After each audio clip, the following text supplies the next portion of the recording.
One last thing I want to ask you, and I didn't tell you I was going to ask you this. I understand you drew a little chart around dating. And in fact, there's a young man that's actually dating our youngest daughter now that pulled this out to show me the other day.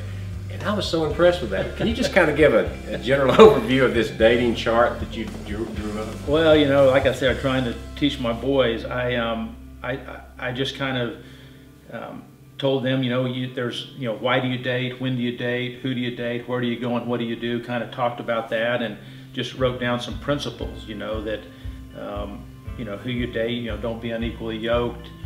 Where do you go? Don't get in situations where the physical's tempted. Why do you date? To grow in Christ and to learn how to do some of these things. One of the reasons you date is learn how to lead and protect.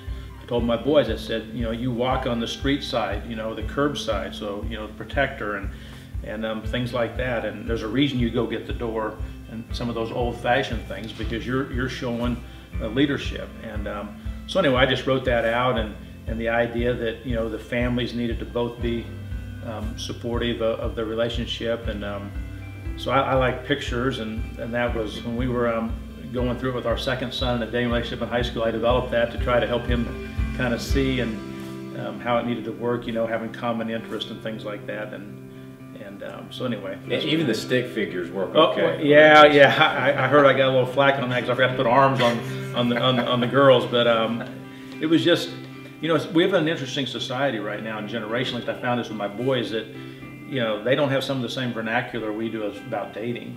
And part of the reason I did that was to agree, a date is a social engagement with a member of the opposite sex. They'll say, well, I'm not really on a date.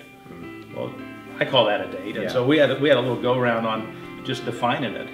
And because they'll say, well, we're just hanging out or whatever. And so anyway, I just used that as a little tool for the boys. And I think one other thing, since you mentioned little charts, I thought maybe you were going to ask about this chart. I developed a chart that spelled out the spiritual capital, social capital, and intellectual capital things that I felt responsible to inculcate into the boys. And Julie and I would use that as a guide. We wanted them to have manners, be responsible. We had like 20 character quality traits, wanted to be rooted in their faith, and we use that kind of as a guideline to, how are we doing and how are they doing. So I guess I like charts.